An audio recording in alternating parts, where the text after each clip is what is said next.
వైవిధ్యానికి care of caves, variety ఈవెంట్లు, వినూత్నమైన థీమ్స్. పూర్తి వివరాలకు చదవండి రేపటి సాక్షి దినపత్రిక. తిరుమల లడ్డుపై నోరు పారేసుకున్న సీఎం చంద్రబాబుపై మండిపడుతున్నారు భక్తులు. కోట్లాది మంది భక్తుల మనోభావాలను చంద్రబాబు దెబ్బతీశారని, నెయ్యి టెస్ట్ రిపోర్ట్ వచ్చి 2 నెలల తర్వాత ఆయన అలా ఎందుకు మాట్లాడారో అర్థం కావటం లేదని వారంటున్నారు. రాజకీయాలలో చివరికి తిరుమల శ్రీవారిని కూడా వదలటం లేదని భక్తులు ఆగ్రహం వ్యక్తం చేస్తున్నారు. మరింత సమాచారాన్ని తిరుమలలో శ్రీవారి భక్తుల నుంచి మా ప్రతినిధి ప్రసాద్ అందిస్తారు.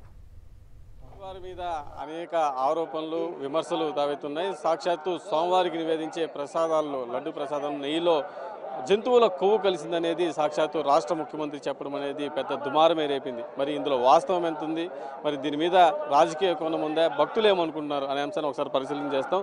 ప్రస్తుతం మనతో పాటు అనేక మంది భక్తులు ఉన్నారు. చెప్పండి, మీరు ఎక్కడి నుంచి వచ్చారు? స్వామివారి దర్శనం. నా పేరు కసల సురేష్ బాబు. జూలైలో వచ్చిన రిపోర్టు దాచిపెట్టి ఇన్ని రోజులు ఇప్పుడు చెప్పడం వల్ల అంతరార్థమైంది. ఏదైనా తప్పు జరుగుంటే సరిదిద్దొచ్చు, కానీ అది పబ్లిక్ చేసుకోవాల్సిన అవసరం లేదు. ఏదైనా మన ఇంట్లో తప్పు జరిగితే మనం పబ్లిక్ చేసుకుంటామా? జరగం కదా. అసలు శ్రీవారికి అవసరమేం సార్? ఇట్లాంటి నెయ్యిలు వాడాల్సిన అవసరమేం సార్? ఆయన ప్రపంచాన్ని కొనగలిగిన ఇది, ఆయన తలుచుకుంటే ఎవరైనా మాయం చేయగలిగిన ఇది. కాబట్టి ఇలాంటి ఫేక్ ప్రచారాలు నమ్మొద్దు.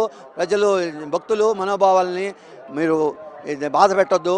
జూలైలో వచ్చిన రిపోర్ట్ ఇప్పుడు ఎందుకు దాచిపెట్టారు? ఇప్పుడు ఎందుకు చేస్తున్నారు? ఏమి డైవర్ట్ చేయడం కోసం ఇలా చేస్తున్నారు? సమస్యలు డైవర్ట్ చేయడం కోసం ఇలా మీరు చేయడం చాలా మనసుకు బాధ వేసింది సార్. ఇంక వేరే విషయాలు ఎన్నో వాడుకోండి, అంతేకాని ఇలాంటి వాటిల్లో కూడా వాడుకోవడం ఏంది? తిరుమల శ్రీవారిని రాజకీయ కోణంలో వాడుకోవడం అనేది అది చాలా పొరపాటు సార్. అది స్వామి చూసుకుంటాడు, ఆ విషయం స్వామి చూసుకుంటాడు. స్వామిని ఎవరైనా మధ్యలో లాగితే స్వామి వాళ్ళని పక్కన లాగుతాడు.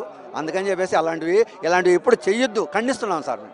కోట్లాది మంది భక్తులు స్వామివారిని ఆరాధిస్తారు, ఎంతో భక్తితో ప్రసాదాలు. ఇప్పుడు సీఎం చెప్పడం అనేది భక్తులు ఏ విధంగా స్వీకరిస్తారు సార్? ఎవరు నమ్మరు సార్, ఎవరు నమ్మరు.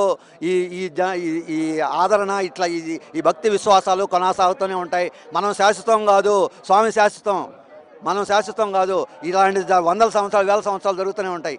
కాబట్టి ఇలాంటి ఎవరు నమ్మొద్దు, ఇలాంటి ఫేక్ ప్రచారాలు నమ్మొద్దు, అది దయచేసి నమ్మొద్దు. భక్తులందరూ కూడా ఇక్కడ మనం చూస్తున్నాం, అనేక మంది భక్తులు కూడా ఉన్నారు. ఇక్కడ కొంతమంది ఏదైతే ప్రస్తుతం మన రాష్ట్ర ముఖ్యమంత్రి రాష్ట్ర ముఖ్యమంత్రి చంద్రబాబు నాయుడు ఏదైతే చెప్పాడో, నెయ్యిలో జంతువుల కొవ్వు కలిసిందనేది, దీనికి పెద్ద ఎత్తున విమర్శలు చేస్తున్నారు. ఇలాంటివి నమ్మొద్దని కూడా భక్తులు చెప్తున్న పరిస్థితి ఉంది.